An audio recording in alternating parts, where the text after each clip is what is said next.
ahead on 12 News, 2 armed robberies at stores in 2 local cities. It's possible they may be connected. Plus, the long lines and long waits continue for early voting. And later, the LED lighting revolution and the Plymouth company that's growing because of it. I like to call it a lighting tsunami. 12 News starts right now. Hello, everyone, and thanks for joining us. Election Day is Tuesday, but a lot of people couldn't wait to vote. Approximately 259,000 Hennepin County residents have already voted, and they're taking advantage of the new no-excuse early voting process. Yeah, but this has created some long lines, and Eric Nelson joins us now live from Brooklyn Park. Eric?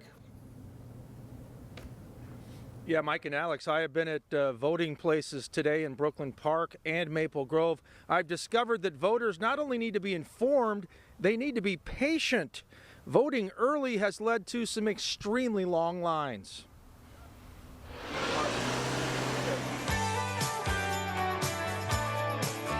We've been in line for 3 hours. We're just now at the door.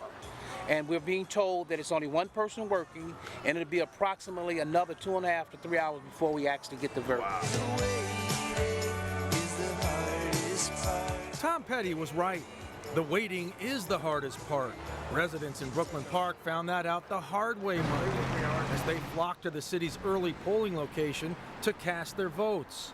Unfortunately, lines move slower than I-94 at rush hour, creating long delays. It's so discouraging. I've been here since 9:30 and I've been in line forever, and I just feel like it's not right. A polarizing campaign and new early voting rules have fostered this turnout, which has swamped the city. They probably don't have enough people to work, and they need to have enough staff to work because people are getting upset and leaving, and people are not going to vote if this continues to happen. In Maple Grove, parking lots were jammed and voting waits were between 60 and 90 minutes. The city has hired extra election judges, which of course comes with an extra cost. And I think going forward, we're really going to have to look at, okay, how do we best accommodate, if this is going to be the volume that happens now every election year, the week prior, how do we accommodate that from a space, perspective and also from staffing? Despite the hassle factor, some voters were not deterred. Every voting opportunity is important. I think people really should exercise this right. People have fought and died for, this privilege. So whatever it is, just vote. Now, one of the challenges created by early voting is that people come to just one polling spot as opposed to different precincts on Election Day. Reporting live from Brooklyn Park, I'm Eric Nelson for Channel 12 News. Now back to Mike and Alex. All right, Eric, good point. Thanks a lot. Brooklyn Park City Hall wasn't the only place where people were busy casting their ballots. I've been waiting for this for a very long time. A cart rolled into classes at Meadow Lake Elementary in New Hope so that students could cast their presidential ballots. Of course, this was a school-wide mock election. Over the past several weeks, students in kindergarten through 5th grade have watched videos, read news articles, and learned about where the candidates stand on the issues. Monday morning, they got to vote for one of 4 candidates they like best. It's exciting for them to have a say in it, to have a voice in it, and to see that this is today, and once you turn 18, it is your right to go and vote at the polls. After all the votes were counted, the Meadow Lake students overwhelmingly decided Hillary Clinton should be our next president. And a reminder, 12 News is your source for local election coverage. We will have the results from all the local city council and state legislative races as well. Our live coverage on election night begins at 9 p.m. Local police are trying to determine if 2 armed robberies over the weekend are connected. One of the crimes happened at a New Hope gas station. Reporter Sonia Goins has more on the investigation. Honestly, this is a safe neighborhood. Everything seems normal at the Winnetka Fuel gas station in New Hope, but employees are upset after an armed robbery on Saturday. Hopefully we're going to get our guy back. He's a very good cashier and he don't want to come back. He's scared. You see, I don't want to lose my life. Security video shows 2 men walking into the store shortly before 7:30 p.m. One of them has a gun and points it at the cashier. They took close to $400, I'm assuming, and some of the scratch and lotto ticket, the The expensive game, the $50 and the $20. At one point, things got physical when one of the robbers punches the clerk. What was bad for him, they put a gun in his face. That was the scary moment for him. Those same men might have held up the hometown market in Crystal. The manager here says two men came into the store and demanded money. This is security video from the hometown market store. You see two men walk into the store. One of them has a gun and pushes the store clerk to the floor. The robber then proceeds to clean out the register. See the same belt. Same belt, backpack. The manager at Hometown Market says the robbers got away with about $3,600. It look like same guys from the way they dress, their bands, their backpack. Sonia Goins, 12 News. Both New Hope and Crystal Police Departments would not comment because it is an ongoing investigation. However, they would like the public to call if they have any information.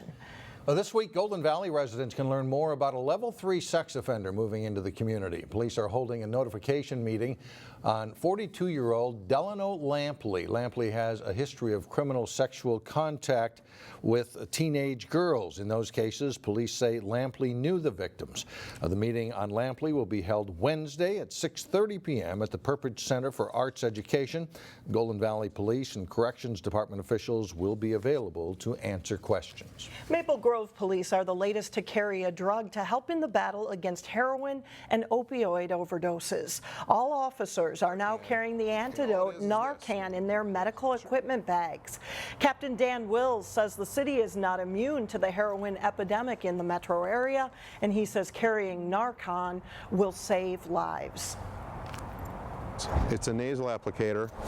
They put it up to the nose, push the applicator, and what that does is it immediately ceases the connection between the brain and the heroin or whatever other kind of opiate they just took, so they can stop that overdose from occurring. Although it isn't a fix-all to the heroin epidemic that we've been seeing, I guarantee this is going to at least help us save some lives throughout the city.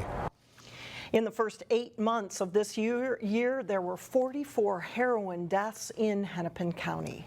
A Maple Grove crime prevention officer is getting a statewide award. Todd Streggy wears a uniform, but he is a civilian who works with the police department on a long list of special projects.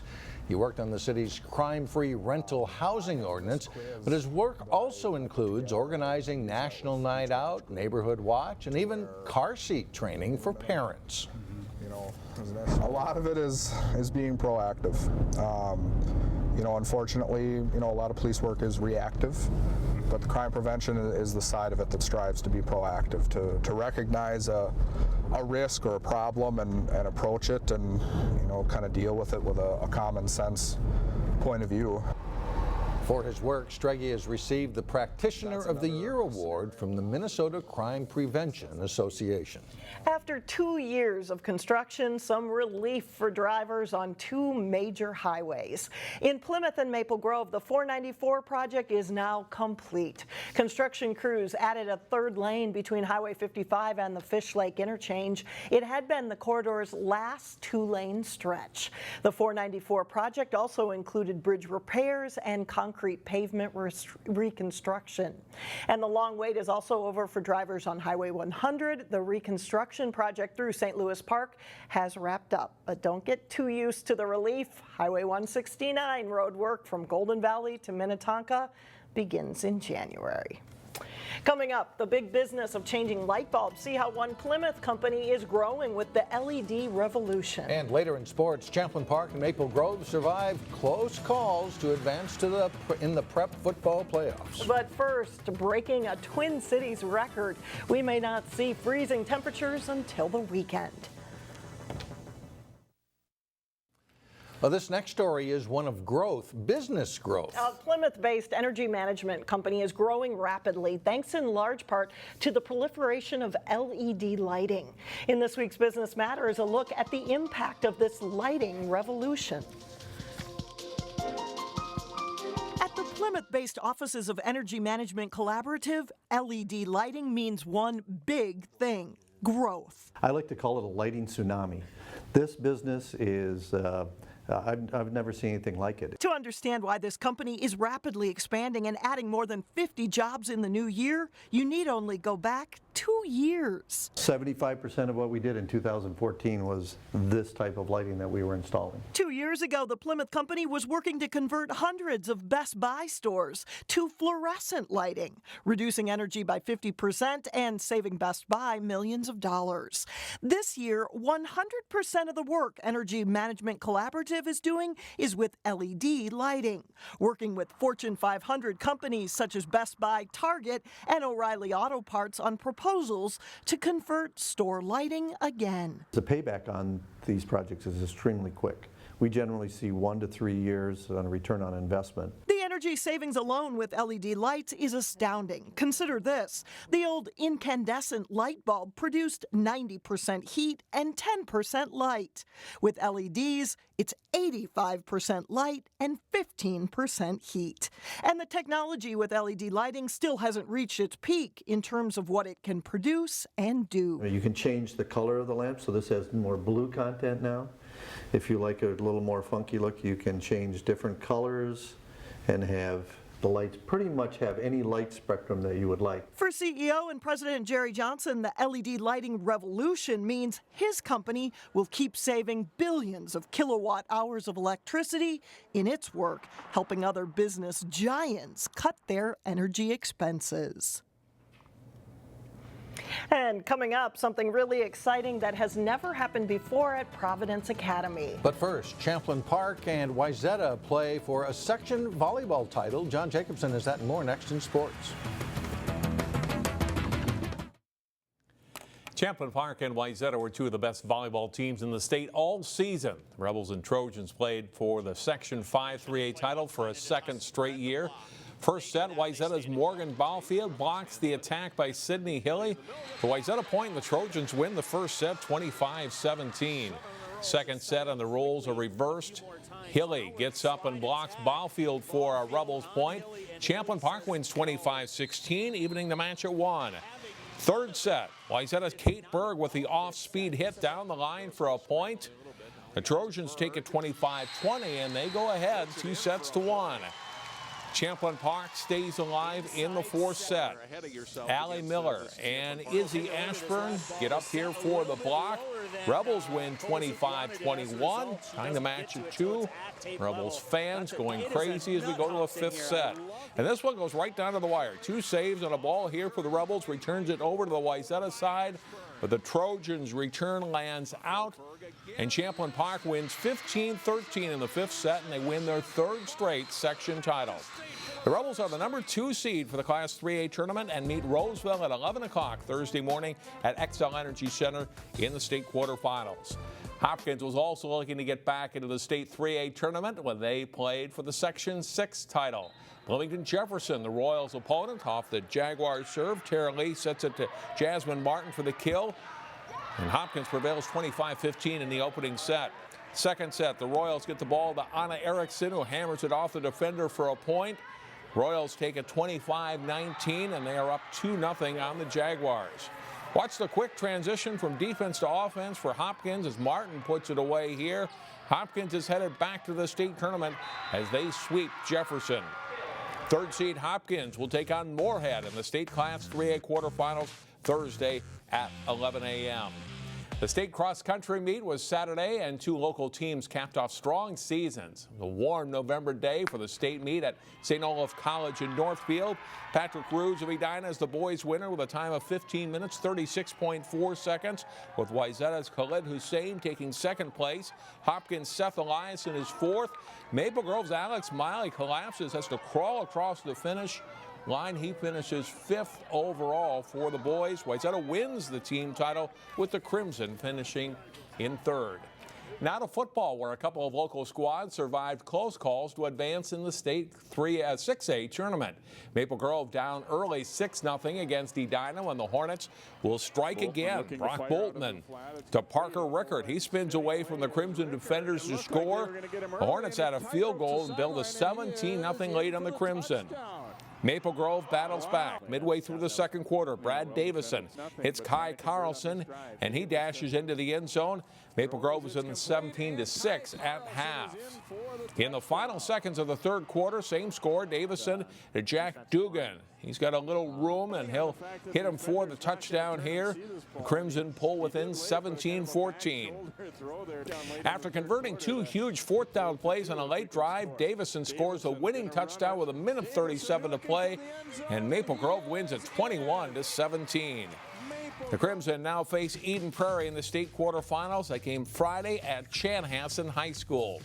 The Eastridge football team knocked off both Wayzata and Maple Grove last year in the playoffs. Champlin Park hoping to avoid a similar fate when they met the Raptors for a section title. Second quarter, Romello Atkins taking the handoff in from 4 yards out, tying the game at 7. After an Eastridge turnover, the Rebels offense strikes again. Chad Costello to Deontay Bronson. He goes 26 yards for the touchdown. Champlin Park up 14-7 at halftime. Early 4th quarter, the ball at the Eastridge 25-yard line. Costello to Marcus Hill for a touchdown and a 4th down play to put Champlin Park ahead 28-14. Rebels defense comes through with a big play. Joey Faulds tips an Eastridge pass, and Amani Spencer picks it off. He returns it inside the Raptors' 30-yard line, setting up another Atkins touchdown run, and Champlin Park was up 35-14. But the Raptors scored 19 points in 7 minutes and needed a 2-point conversion to tie the game with 1 second left and send it to overtime. But Kofi Amusu breaks up this pass in the end zone, setting off a wild Rebels celebration. Champlin Park headed to the state playoffs with a 35-33 win. And they will take on Rosemont Friday at Woodbury High School in the state quarterfinals. A great night for a couple of local teams there. So exciting. Yes. Thanks a lot, John. We'll be right back. Well, finally, 4 students and a choir teacher who are singing on Cloud 9. Thomas Clark, William Hemler, Jim LeVar, and Derek Onsario of Providence Academy received the highest honor that a high school singer can receive. Each were selected to the 2017 American Choral Directors Association National Honor Choir. More than 4,000 singers from across the country applied for the prestigious choir, and it is the first time that students from Providence achieved this feat. It was really awesome because, like, it was so selective. Only like 40 people from each section got in, so it was really exciting and fun. When the list came out and I saw 4 names on that list, I was incredibly ecstatic. I got up and I kind of ran around the school trying to find if I could see them because it was after the bell had rung at the end of the day, and so I was really excited to let them know and pretty pumped for them.